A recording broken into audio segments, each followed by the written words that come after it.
Okay guys, we have here homepage.html na walang laman. And then we have here about page.html na wala ding laman. Okay, so ibinalik ko lang din yung about sa ating app routing module, yung path name natin. So ang gagawin natin is magkikreate tayo ng static na component, and then we will going to share it on homepage and then about page. So let's start by creating our component. Ionic generate component, and then ilalagay ko siya sa folder na components, and then papangalanan ko siyang card. Okay, so ito yung components natin, and then we have here card. So first step after creating our card, okay, so let's create a module para ma-share natin yung card natin into multiple pages. So we can do that by typing Ionic generate module, and then pasok natin siya sa folder na components, and then pangalanan natin siyang shared. So in our components folder, we have here card, and then we have here shared components or shared module.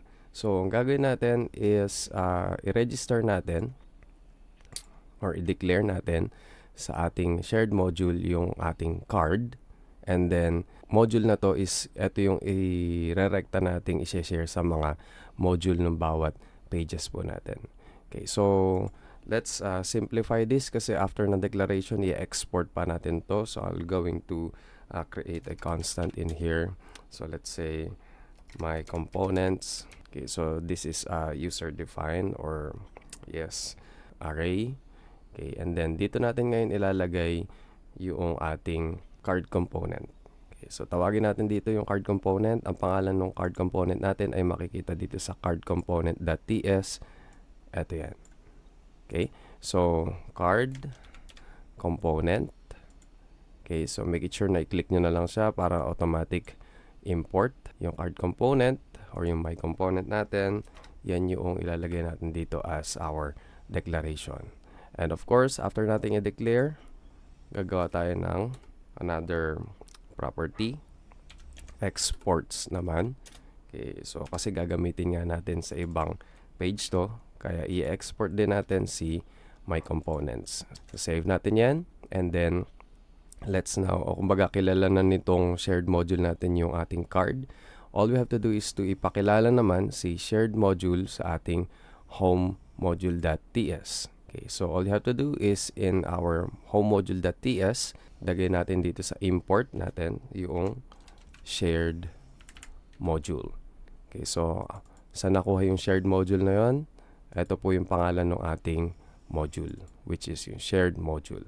So next, right after natin ma-register dito sa ating home module.ts, i-register naman natin siya or i-import naman natin siya dito sa ating about module.ts. So same lang din sa may home shared module.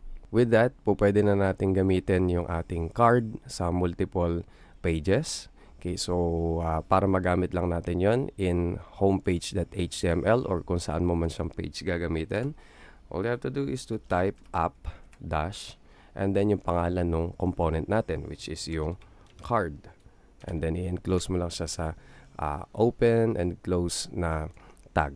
Okay, so and then as you can see, instantaneously nakita nyo po nakapasok na si card works. Okay, kasi ang laman nitong card component natin ay card works. Okay, so saan nakuha yung app-card natin? Saan nakuha yung app-card? So dito natin siya makikita sa app card component.ts. Yun yung kanyang selector. So in here sa about page.html, so kung gusto natin siyang gamitin dyan, we can implement app-card like dun sa may ginawa natin sa home. So kapag tayo po ay lumipat dun sa may ating home, makikita na din natin yung cardworks. Okay, so as you can see, meron tayong cardworks dito. Now, in our card component.html, yung ating component, okay, so kapag gumamit tayo ng mga Ionic components, okay, for example, ion icon, Okay, so magkakaroon tayo ng error kasi hindi kilala ng ating card component or ng ating shared module yung ion or yung ay mga ionic modules po natin. So para gumana yung mga ionic components po natin is in our shared module.ts, i-import natin dito kasama ng common module, comma, and then hanapin lang natin si ionic module. Okay, so make it sure na naka-import lang din siya dun sa may taas. And then, as you can see, pwede na natin gamitin sa card component.html yung mga ionic components natin. So, let's say, for example, we can create ion card. So, for example, gusto nating gamitin yung ating card component as our navigation. For example, sa ion card. Okay, so ilagay natin dito yung ion button natin.